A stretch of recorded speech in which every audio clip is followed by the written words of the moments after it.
Hi guys, welcome to my channel. Welcome to the Verbal Vomit podcast. It is called Verbal Vomit. Please ignore the signs. Tell me more about the experience of doing. It was essentially a conversation with God. The first couple minutes were like giggly. I saw lamp was like doing this and the TV was like moving in colors and stuff. We've lived together, In 2021. I think for 3 months, and both of us were like not okay. Both of us were so bad. You were like drinking. I was a mess. My OCD convinced me that there were puppies falling. I dated a boy that would force me to go on dates at graveyards. The beginning of COVID is when I came out to my parents. Yeah. She called me and she was like, I literally was gonna go kill myself. Tell me this is not true. It would help a lot if I grew up in a home where there was a healthy approach towards body image, but I did not. I'm not ready to settle down. I cannot picture it. And I cannot imagine having kids right now. I can't even imagine sharing a bed and a room with someone. What if I get really gassy? But I really want to be on like a TV show, like a sitcom. Like you have a lot of natural, just comedic flair. I'm funny! You are funny. You have a specific flavor of comedy that I haven't seen. Exactly. What was your first impression of me? Of you? Yeah. Oh my god.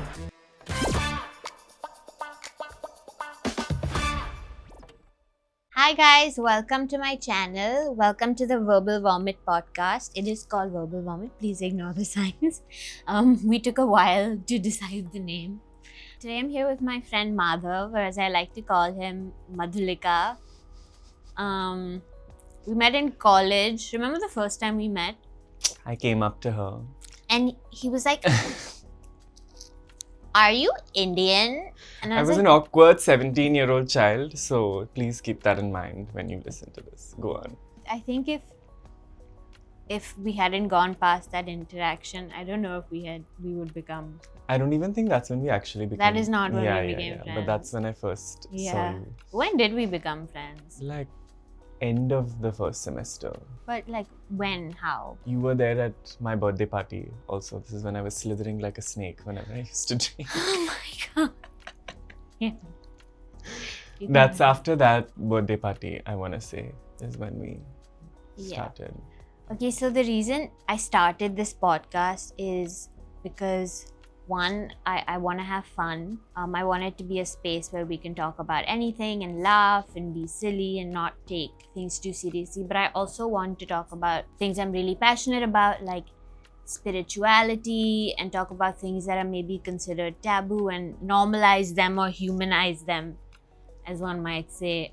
And so the reason I brought Madhav on is because we've had a lot of similar experiences, and our values, well, maybe not our values, but our values also, but our general kind of outlook on life. Our outlook on life is, as we've grown up, it's become very similar. Because you were not very spiritual when we first met. I was not at all. And I was, but I hadn't discovered it the way that I have now. But what made you, pushed you into spirituality?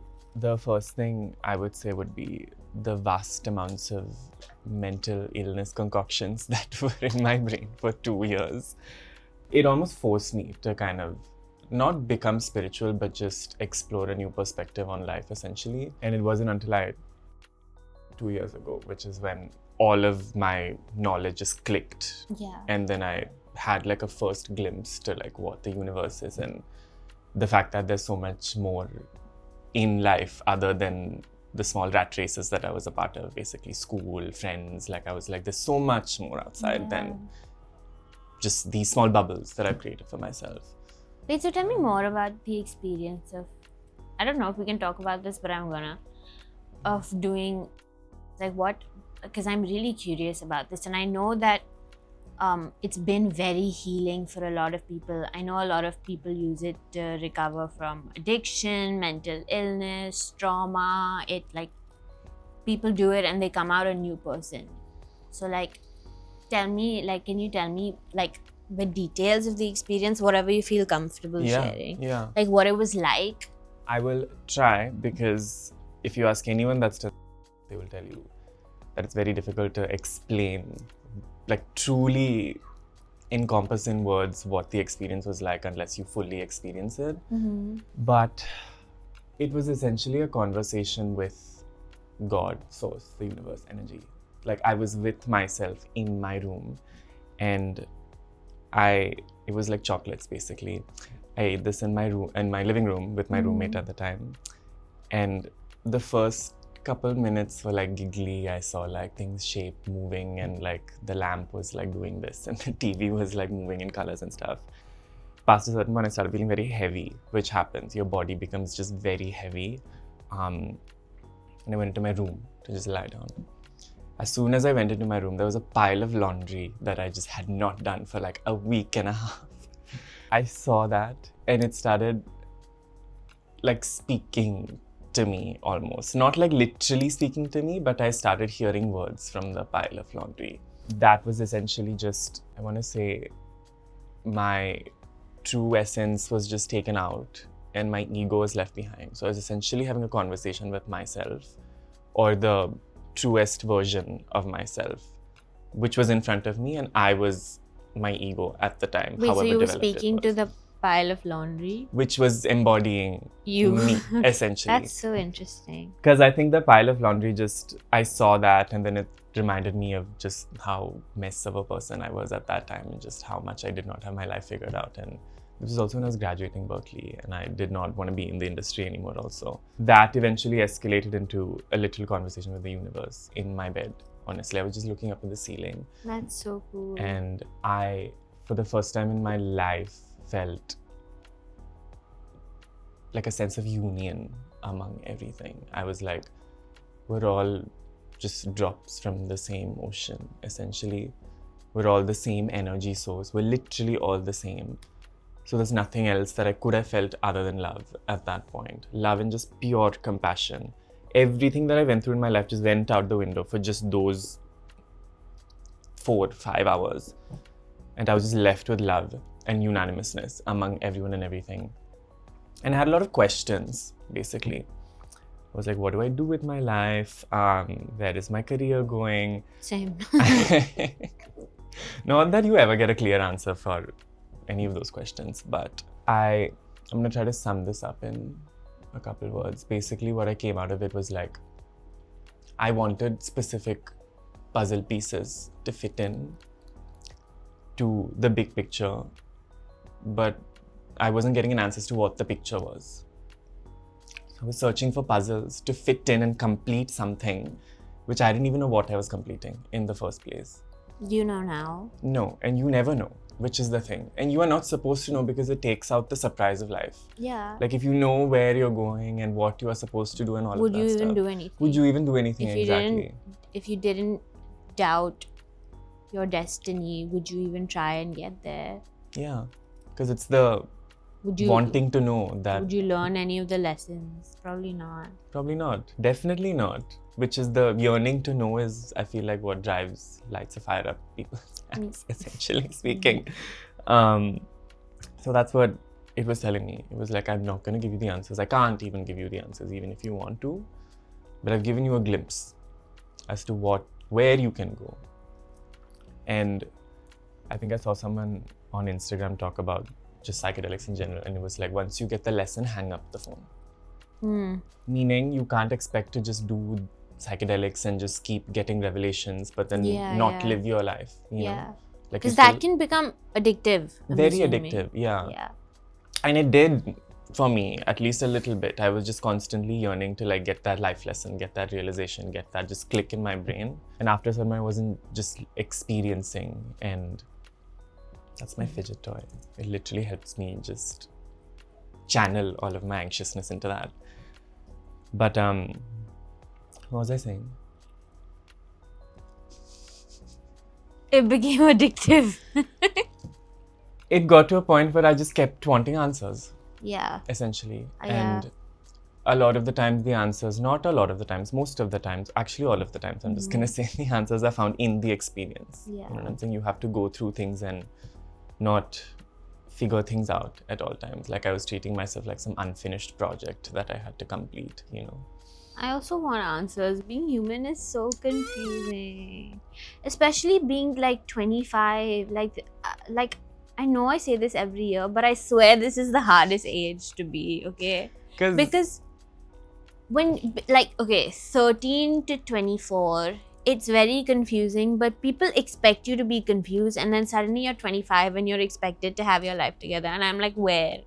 Like but how? I also have a question for you. Who is expecting you to have your life together? Because I started to ask myself this question past a certain point. Like to a large extent, society, my parents, also me. Yeah. But it's not just an intern. Yeah. It is also coming from it's everywhere. Mix of both. Yeah. I feel like I would only do it medically under supervision, like at a retreat or at like a medical center, because the idea of going into psychosis scares me, and it's a very real possibility. It is a real possibility because I have like severe OCD and I have hallucinated before as a result of that OCD. There's no predicting what the experience will be for me. There is no predicting in general for anyone. Yeah, but especially particularly for someone with the things that's going on with you, it can just take a turn in the wrong direction. And once that happens, it's But we've been through such a journey with our mental health. Like we have. seriously literally have. You have seen me through God knows how many versions of myself. Same. At this point. We've lived together. In 2021. For how many months? Until I dropped out of college. Which was fall of I think for 3 months. And both of us were like not okay. Both of us were so bad. This was right after COVID. But like you were like drinking. I was a mess. I was like, what was I even doing? Like checking for puppies falling on the ground. Like my OCD convinced me that there were puppies falling. You shouldn't be laughing. That was actually quite a bad time. It was for you. so bad. It was so bad. Like puppies falling from the floors above us, and I would constantly be looking out of the window thinking I've seen a puppy fall, or like checking for, I don't even know like at this green point. things. Like thinking there were like green things everywhere. Basically, like I was like really paranoid, and I would like pace up and down all night because I would keep thinking like, oh, someone outside is in trouble, I need to help them, something has happened. Oh my god, It was genuinely a mess. it was so scary. I remember you called my mom. Did I? Yeah, you called my mom and you were like, she needs help. Like, she's not okay, I don't know what Oh my god, I love how I called you mom. Yeah. You also had other stuff going on, like your dogs. Oh, yeah, my dog passing away. died. I think COVID just like put me in a very, very depressive state. The beginning of COVID is when I came out to my parents. Yeah. And I started telling this to people. I didn't come out, I fell out of the closet. Like quite literally. My mom, I wrote an article in freshman year of college about me coming out and living in Kerala and all of that stuff. And my mother was not the best mother to me. And there was a lot written about all of that in that article, which she somehow read. And she called me. Remember, I came crying into your room. She called me and she was like, what is this? I literally was going to go kill myself. Tell me this is not true. And at the time I was like, yeah, this is not true. Like, this is a story that I wrote about someone else. But then as soon as I got the phone, I ran to her room. And I was sobbing almost, I think. And I've never seen you cry like that. I don't think I've seen you cry since. That was scary for me. Because I honestly never thought that event itself would ever happen in my life. I thought I would just hide this from them for the rest of my life. But then I went home and I was just depressed. Because obvious reasons, I feel. COVID and then this happening. And I was also just entering adulthood, not really knowing who I was, what I wanted or anything. And my dad was like, what is going on? Like, why are you're not even getting up to pee or eat, nothing. Like, you're just all the Not time. getting up to pee? I would wait until I had to go. Mm-hmm. I think I even wet the bed at one point because I was, yeah, Damn. it was that bad.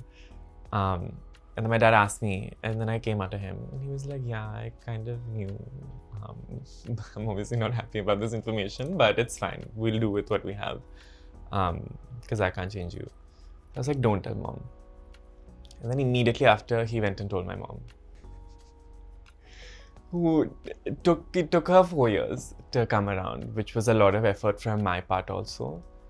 But that was kind of the beginning of, I want to say, like a 2-year treatment-resistant episode, which Of depression. of depression.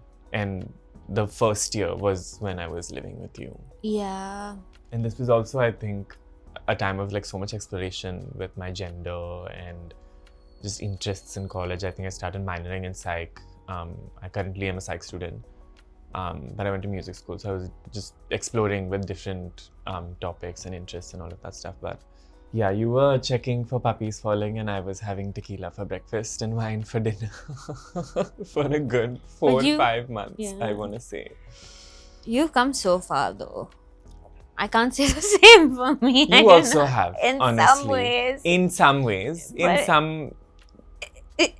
In some ways, I'm kind of worse. But at the same time, I feel like I'm just now struggling with completely different things. But also I feel like you're far more, even though you're, at least personally, I feel like you're struggling more than you have back then. But at the same time, I also feel like you're significantly more just self-aware and I want to say grounded in what is the issue, at least. You know what I'm saying? Yeah, but with OCD, it's hard to tell what the issue is because OCD is such an absurd, like it's such an absurd disorder in the sense that what it's trying to convince you of is so far from reality. So like nobody really knows what the root cause is.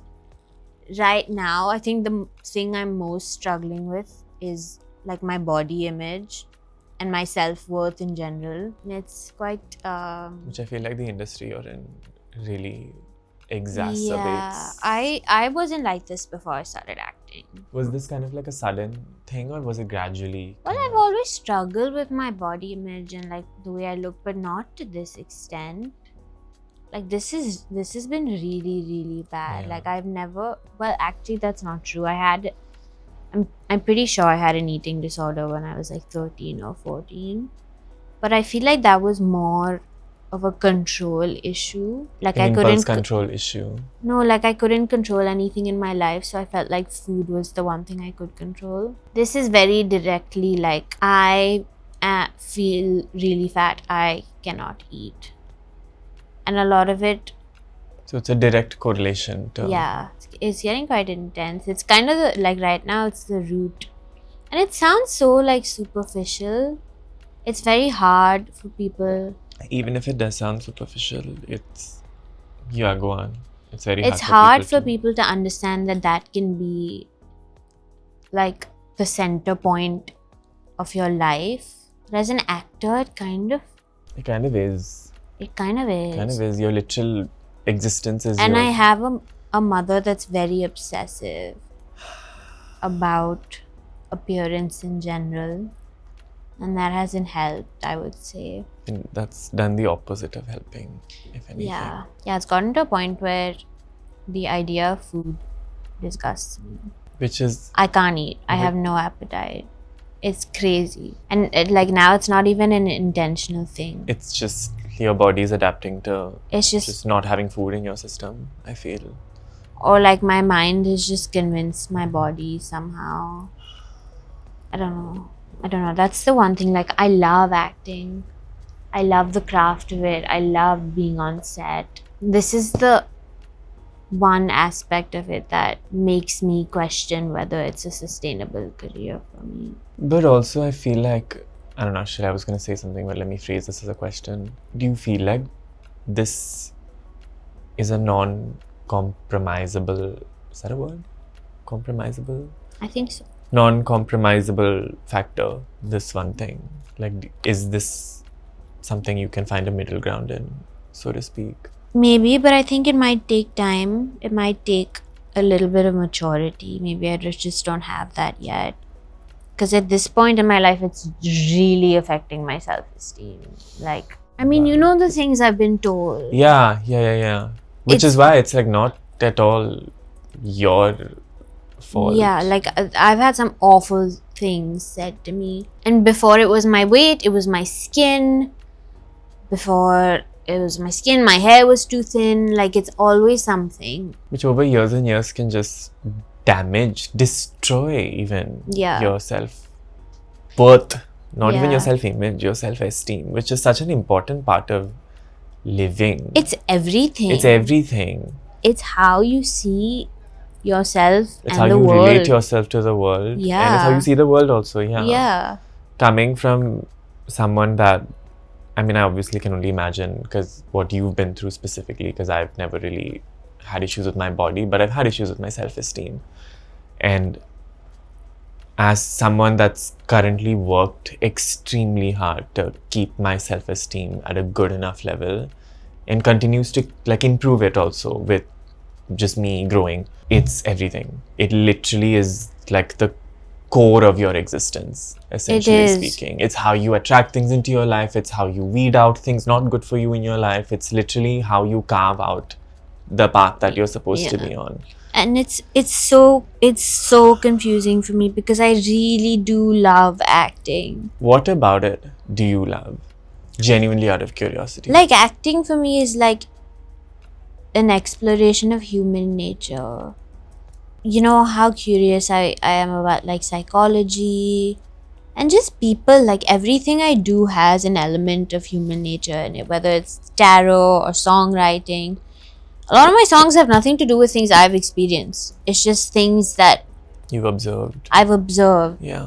I feel like a lot of my purpose is understanding human nature better and also helping people, but like acting for me is an exploration of human nature.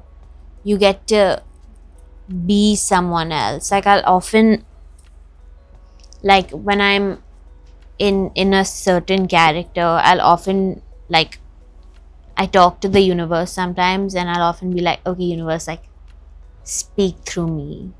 That sounds so stupid. That sounds. I know exactly what you're talking about. Yeah, that sounds really stupid, but I do that often. And it just like flows through you, essentially. Yeah, even when I'm writing. So I love the craft.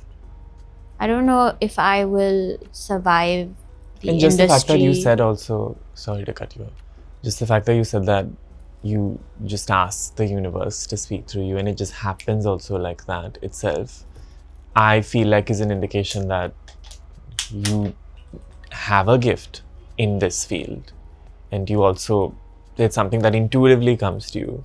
Because I feel like this is also an industry, at least from what I've observed, is an industry which is getting very oversaturated, particularly like now more than ever. Like anyone and I live in LA also, which is like the mecca of this Everyone wants to be an Everyone actor. wants to be an actor. Everyone wants to be an artist. Everyone wants to just be in the show business. I wanted to be in the show business at one point also. And a lot of people I've observed don't really have a true enough reason to do it. Do you feel like people want to be like, they come in with the notion of, I want to be a celebrity? Yeah, I want to be a celebrity. I want to be famous. I want XYZ amount of followers. It's all about the validation for them. It was about the validation for me also, which was the factor as to why I wanted to do this career in the first place. Which is why when I fulfilled that need within myself, by myself, I figured out what I actually wanted to do, which was not the show business. Yeah. So, your reason not being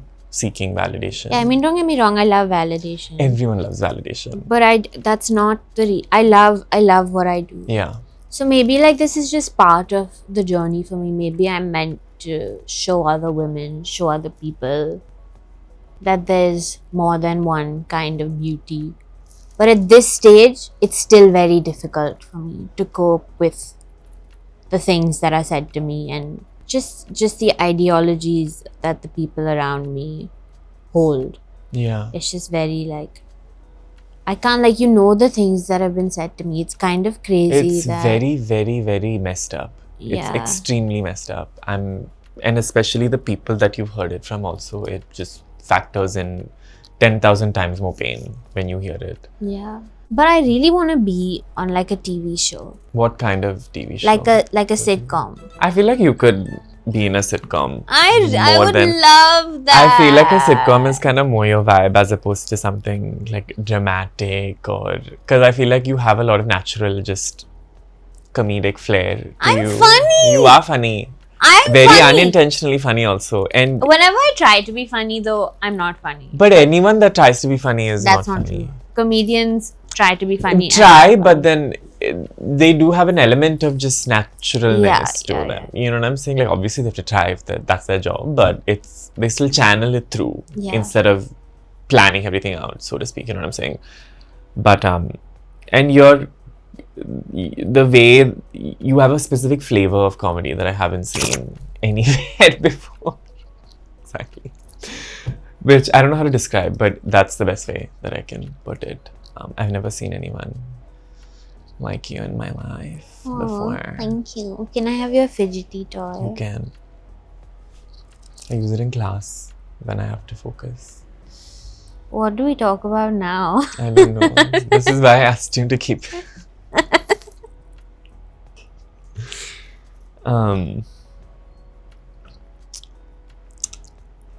Remember when? I remember many things. Yeah, even I remember many things. So when Madhav and I were living together, Madhav made some really Actually, yeah, we can absolutely talk about this. I'm very open with this also. Questionable decisions. So I had a very hypersexual phase. Very horny. Yeah. And I've always been a very horny person. But that time specifically was when this was also when I began to experiment sexually also. So I was just out there doing anything and everything with anyone and everything. And I was the opposite. Like, I was very like... I didn't kiss a boy the entirety of college. Oh, yeah. I didn't. I went on maybe like one date and then he ghosted me. Remember? The guy who was like older and he kept trying to get me to try like his grandmom's food. Didn't you also have something with this guitarist? I liked him. Okay. And then Unrequited. I don't know. I think by the time he liked me back, I stopped liking him. Basically, my love life in general has been quite unfortunate if you really look back. You've had some good experiences. Many good experiences. Yeah. I feel. Yeah. But I mean in college. But also you were in And college before for all college. of like 2 seconds. So. I was literally like, it was a year and a half. But like half of it was online also. Well, you had like 2 semesters. 3 semesters. 3 semesters. Effectively you were exactly. That's quite a long time. Never mind. So not 2 seconds. Yeah. But yeah. I think I was maybe scarred from my relationship before college. I was gonna bring this up earlier. Basically, I dated a boy that would force me to go on dates at graveyards. Oh my god, I remember this. I just want to know what he was thinking about, like what is going on through his mind before he's like, let me take this woman into a graveyard for this date. Like, what about that is... And the fact that I said yes. You went? I really didn't want to go. Like, this stuff scares me. But he was like, if you don't come with me, it means you don't love me. And I was like, fine, I'll come with you. And if you don't come with me to a graveyard. And this man took me to Dadar in a rickshaw. We've run out of rickshaw money. So and you were what, like 16, 17? 17. And then once we get there, which I don't remember how we got. I think he had to borrow like $140 from his friend.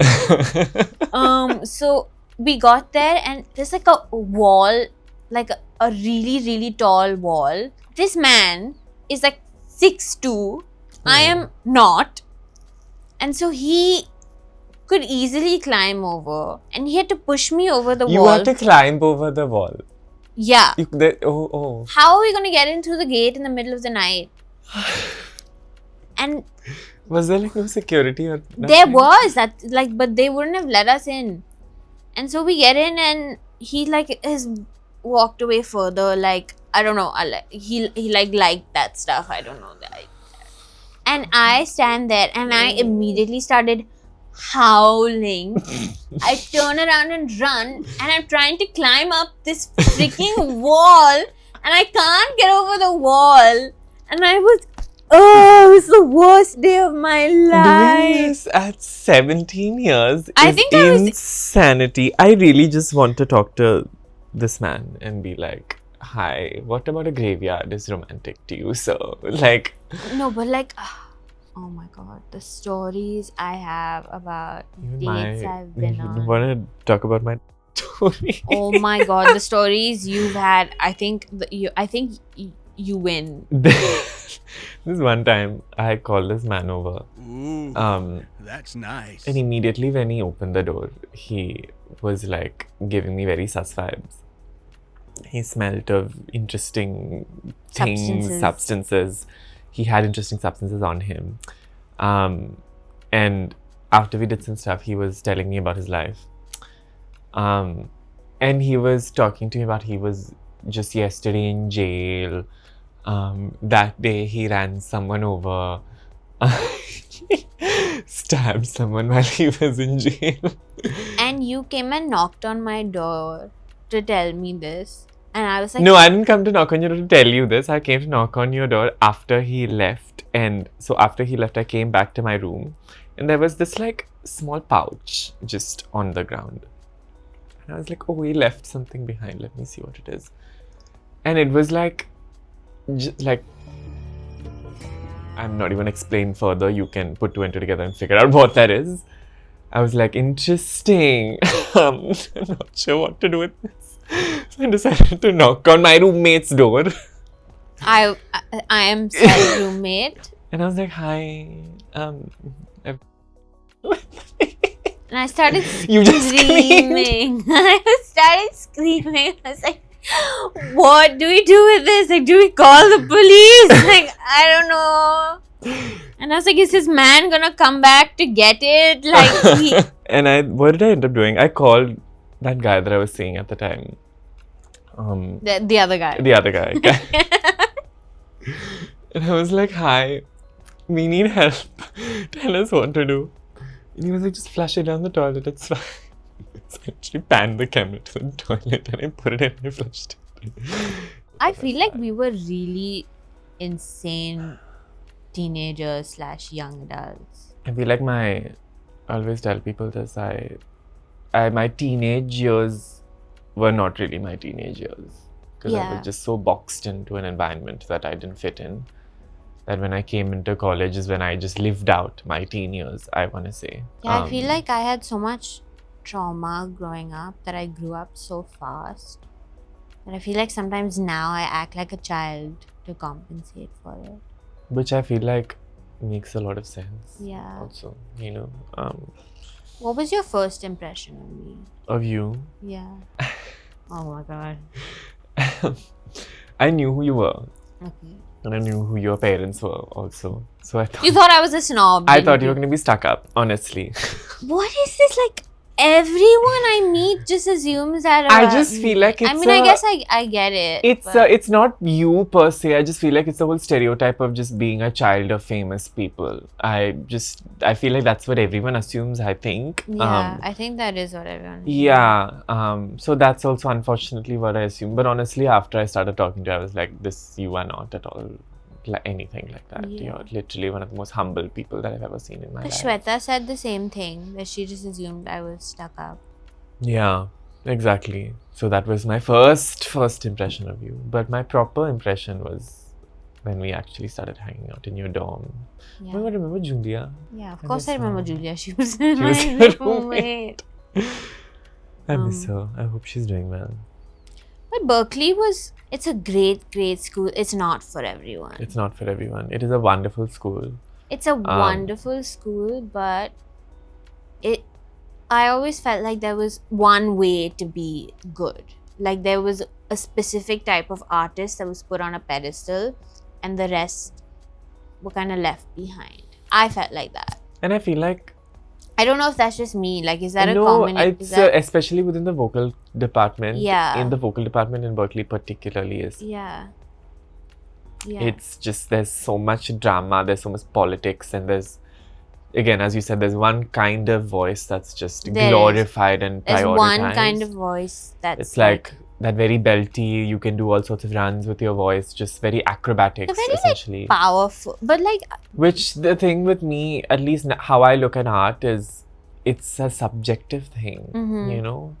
And yeah, there's ways that you can improve your vocal technique, but the goal of teaching someone to sing isn't to beat and shape them into a specific sound.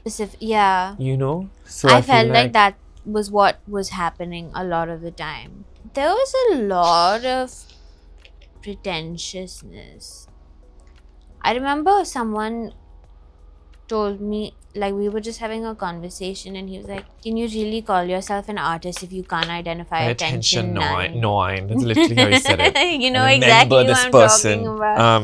And I was like, excuse me, sir, why are you talking like this? Which is another thing about Berkeley. I just felt like, I don't know, just everyone came there to become someone, do something with their lives, and most of them I feel like were really big in their like local performing arts high school, and then they come to Berkeley and they expect the same kind of There's importance. a lot of insecurity. And it doesn't help that there was this whole like micro celebrity culture in Berkeley. Like what the hell even is that word? First of all, micro celebrity. Why is that even a term? And there were multiple people that were given that status in college, which I'm just like, what is this hierarchy? You know, like I feel like I'm in high school again. Like this is not how. And you know, like there's I get it. Like a big part of their purpose is to teach you how to make money from your art.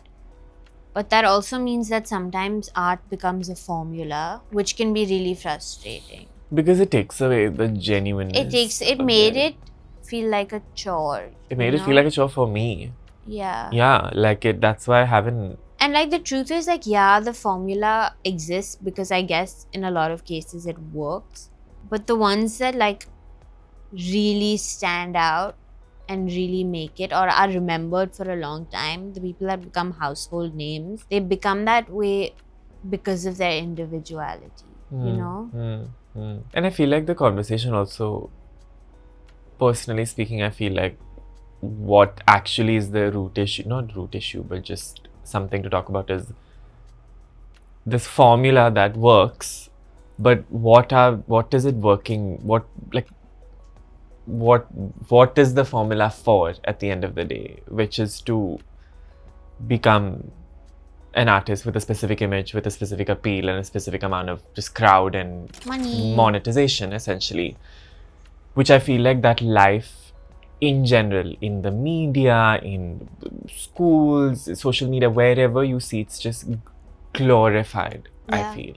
Just that celebrity artist lifestyle of just you being the centerpiece and all eyes on you, and your art essentially being your identity at that point is just so glorified. I feel like that's part of the reason why I feel like so many people end up in this industry not really knowing why they want it in the first place, is because they're just so blindsided by the glitz and glamour of it all. I feel like social media has a lot to do with it. A lot to play. You know, I've actually had to...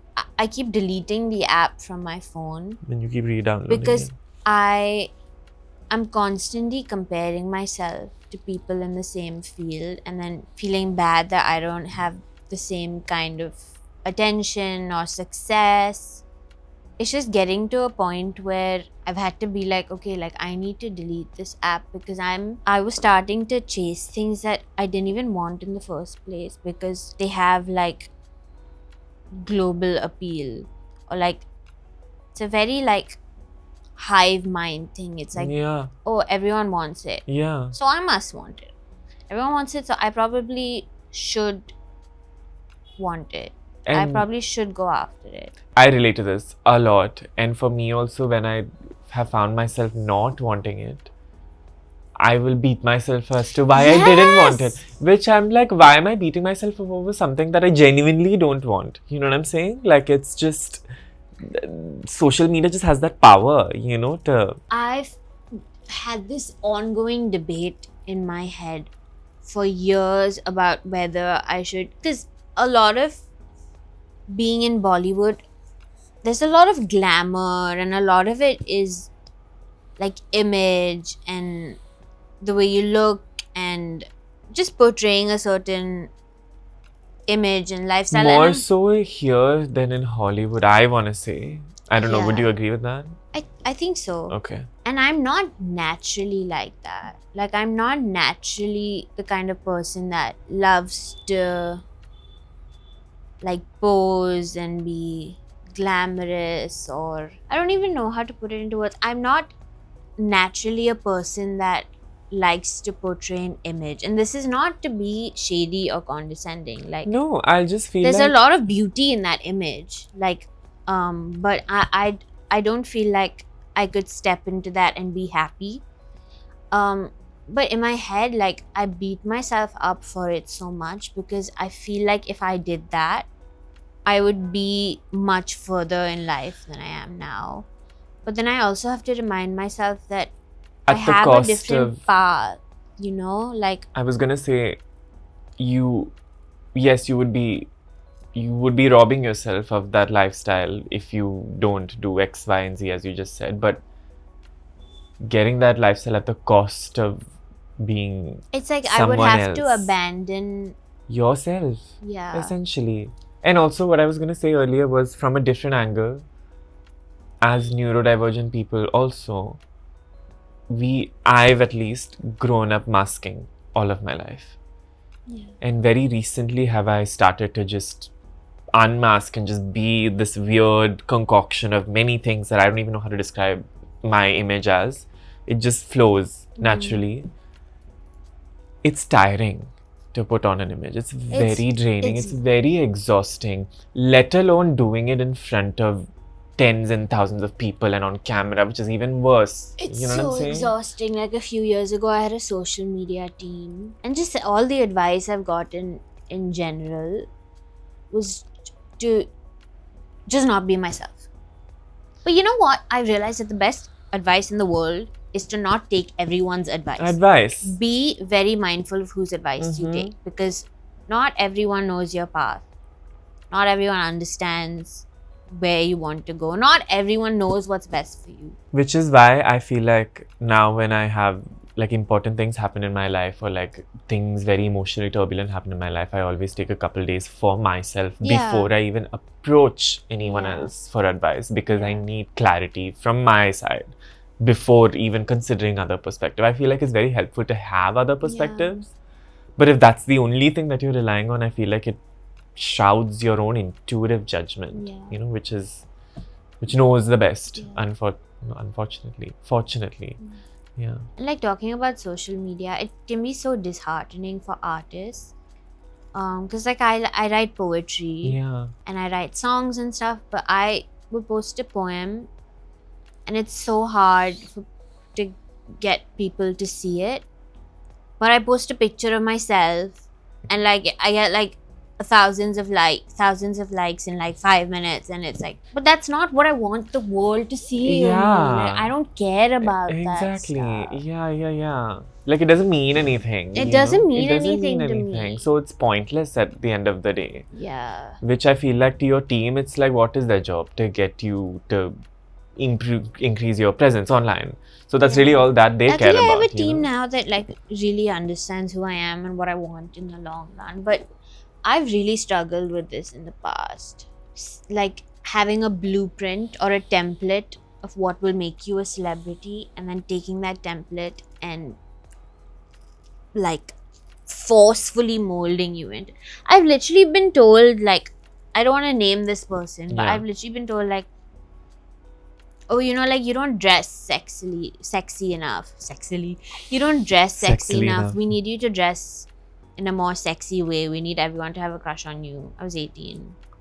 Or I've been told, like, you should, like, they will pull up images of certain celebrities, other girls my age, and be like, you should wear this, you should dress like this, you should pose like this. And I'm like, but I'm not her. Like, can I just be my own At person? 18 years is disgusting. That's... Like, I I'm so struggle sorry, with this so much. I struggle with, like, everything being about the way I look.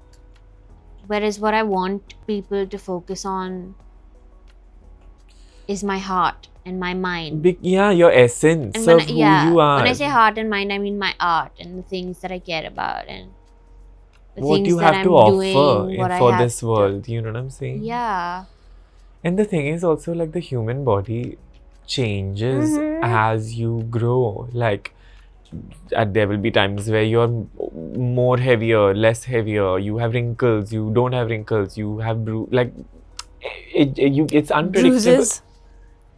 Maybe not bruises, but you can't. It's again tiring and draining Yeah. to just keep up a certain body image that too. Exhausting. And I have Can't even PCOS, imagine. so Which the is- way that I've seen people treat me differently once I gain weight. Like, I don't know, it's PCOS, like, it's really fucked me up. My mom has it also. It's really hard. It's very hard.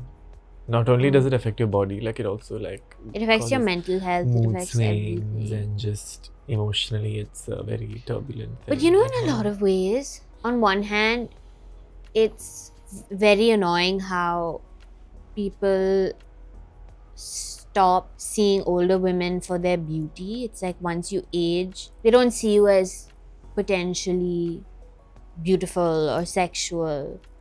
On one hand, that's really frustrating, but on one hand, I can't wait to be old, just so, like, you just not care just about so I'm anything. not constantly, like, sexualized and objectified, or like So you my cannot- body, my size doesn't matter so much.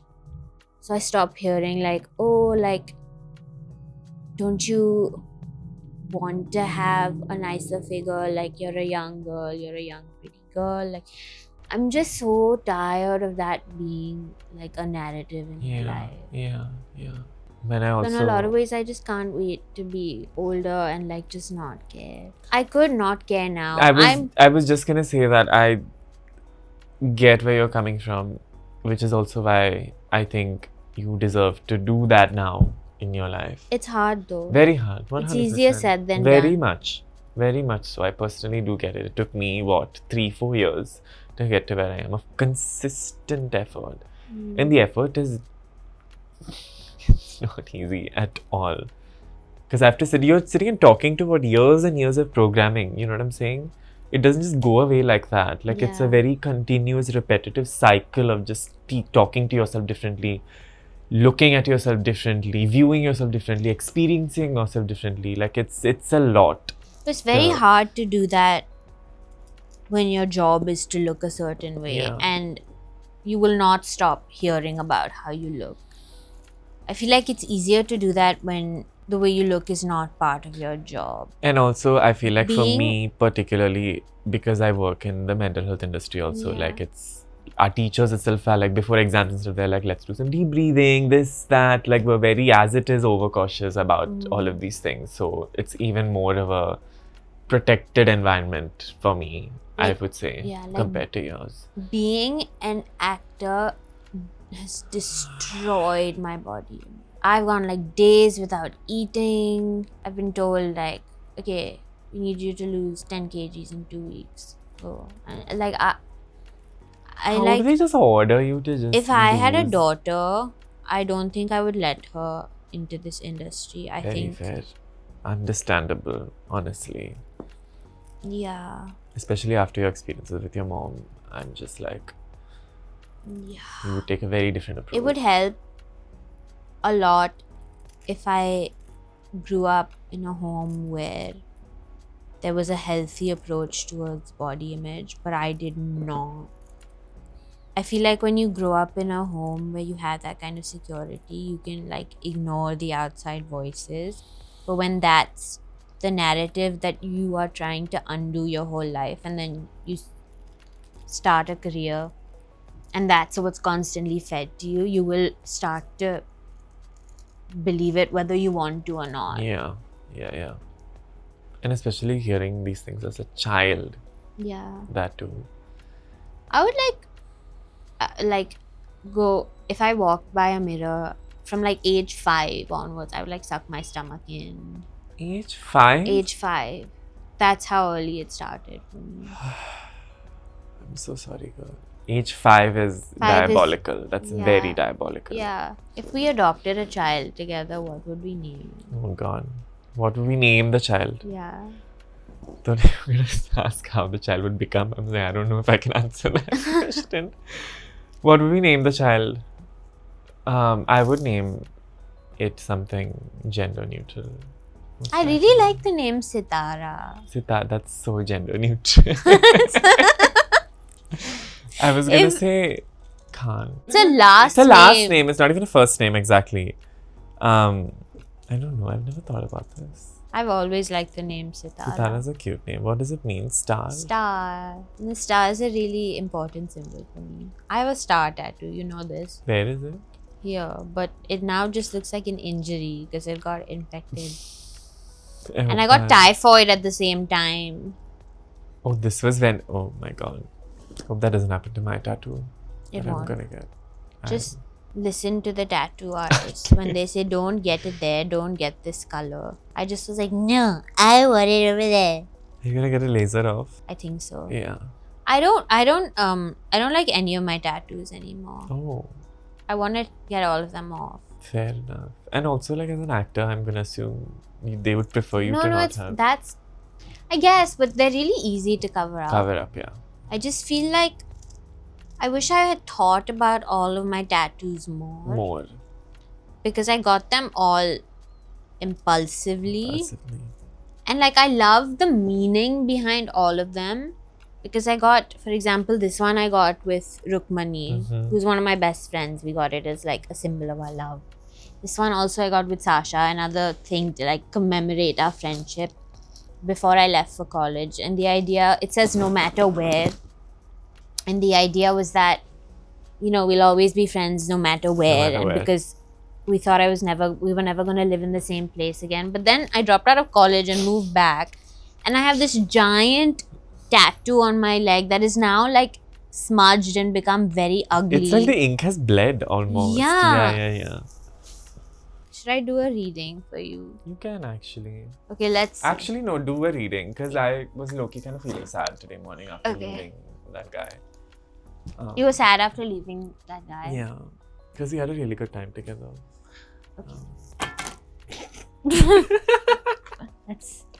Let's try again. This is her way of. I feel like your way of pulling cards is by just dropping. Yeah, but okay. The King of Swords. Show it to the camera, no? No, sorry, the Page of Swords. The Ace of Swords in reverse. A lot of sword energy. Interesting. The Ace of Swords in reverse. Two of Swords. Sorry, Two of Swords. Show it to that one. Or this one, which you show it to that one. Okay. A lot of salt. Okay, please take everything I say with a pinch of salt. I have not studied this. I have a little bit, but I'm not like a professional. But also, she predicted my life. I so- did. But I don't know if I can do this on camera. Like, I'm still very insecure about my tarot reading abilities. But, You predicted my life, so. yeah, okay. There's Mine a do the lot same. of sword energy. Swords are like air, which is like mental. Okay. I feel like there's a lot of overthinking here. Yeah, there always is. Yeah. But why specifically with this man? Not with this man. I feel like this is, Wait, so what is this saying totally? um, I'm not necessarily overthinking, I want to say. Right now, at least. But I feel like it'll start when I get in my flight back. why on your flight back? Because you I'll just want have a lot of time to sit Yeah. with myself and all of that. Wow. Wow. Okay, I'm just gonna take this one. Swords, Knight of Swords.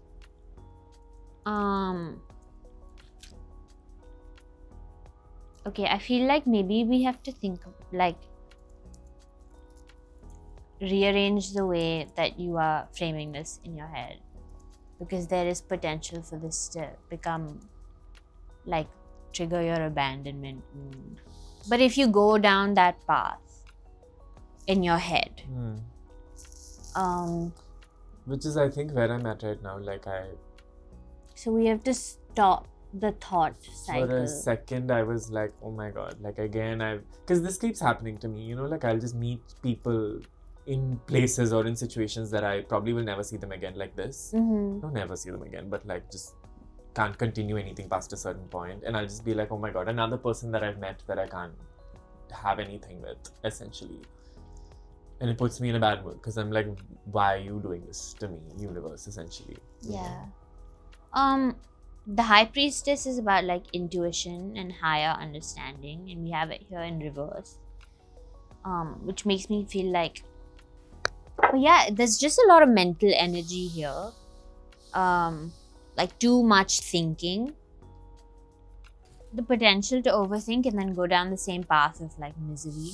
Not misery, sorry, that's a strong word. No, I get what you're saying. But like feeling abandoned, and when you know that that's not the case, like, you know, the truth is that you met someone in a foreign country and you had to leave, but your brain will be like, oh, like if he liked me enough, he would still pursue me. Yeah. It's just because like I'm not good enough. You You know, need to not go down that path. That's not even actually what I usually go down with. What I usually go down with is like, I get upset at the universe only. I'm like, why are you sending me this now? I also get upset at the universe. The day sometimes. before I'm leaving, you send me someone that's cute and nice and has a good personality. And it's like, I have to fuck off also. After a day of being with this man, I'm just like, you couldn't have done this in my own city at home. You had to do this here.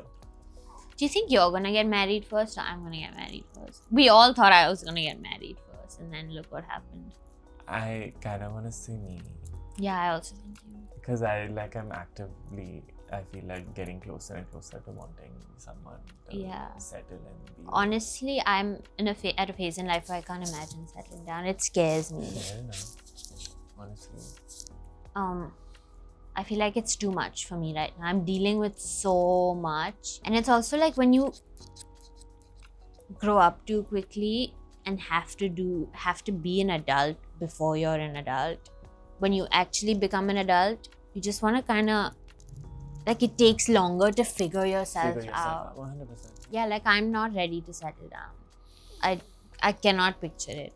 And I cannot imagine having kids right now. Like, you know what's crazy is I used to think the same way. But I feel like after having done months and months and months, it's going to take me a lot more, obviously, but months and months of just parenting myself and parenting my inner child, I can, obviously not anytime soon, but I can picture myself as a parent, you know, in some time in the future. I can actually, and it's something that I want also now, whereas previously it wasn't even something that I considered. I was like, no, I actually want this. I want to nurture someone and help someone become whoever they are and just be the parent that I never had, at least, you know. But I feel like I can't imagine my life being so intertwined with someone else's at this stage. I can't even imagine sharing a bed and a room with someone. What if I get really gassy? There's no room for me to go and be by myself. You know how much alone time I need? Like, you know me. Even when I'm with people, sometimes I'll just like shut down and turn the other way and stop talking. I did this acting workshop, and like multiple times a day, there was like a table, I would go face the wall and sit under the table just so I could be alone, because I need alone time. When you said you just shut down, look, imagine if your child was coming to you crying. I'd be like, no, it's my alone time. Go away, child. You deal with yourself. That's kind of funny, honestly. Please don't do that. Well, I'm not having children anytime soon. So. Okay, there's one that you haven't. Oh, I didn't see. Reversed. Why is everything reversed? It's like how you were just talking about, you feel like the universe is being unfair. to I you. feel like it's playing useless games with me. I that feel it doesn't like- have to play. yeah. Just make my life simple. You know what I'm saying? I feel like you need a change. You already know why this is happening. Same. You already know the lesson that you need to learn. It's not that the universe is being unfair with you, it's that the universe is trying to teach you something, which you know. Which I But know. sometimes it takes experience to like, you can learn, you can understand the sitting in the lesson self-awareness. intellectually, Yeah, but yeah. like it has to sit in your body. Mhm. You know what I mean? Mhm. Okay, let's see what comes out here. I love these cards. These They're are so cute. Very cute.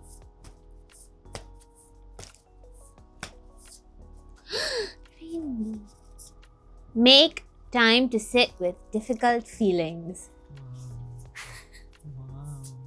I'll just do that in my 16-hour flight back. I'm really sad that you're going. I don't want to leave at all. I'm leaving not even to Kochi. Another rainbow. This is very funny. Seek magic in life's mundane movements. I feel like this is for me.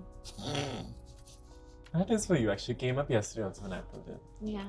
Seek magic in life's mundane moments. Both of these have rainbows. I feel like it's talking about your sexuality. Yeah. It's And- asking me to be more gay. I think it's just asking you to be more gay. Exactly what I said. Or asking you to just be more, or just reminding you that you are beautiful and worthy, not in spite of your sexuality, but also because of it. Because of it. It makes you who you are, and that's amazing. I love you so much. I love you too. Thanks for having me. Thanks for I'm coming. so honored I'm the first person. on Thank you your for being my podcast. first guest. Of course, baby girl. Thank you for watching. Thank you for watching. Watching us on Verbal Vomit. This was a podcast. And thank you for watching. I will be back soon. Madhav will not be back. Because he lives somewhere else. Not because I don't want him to come back.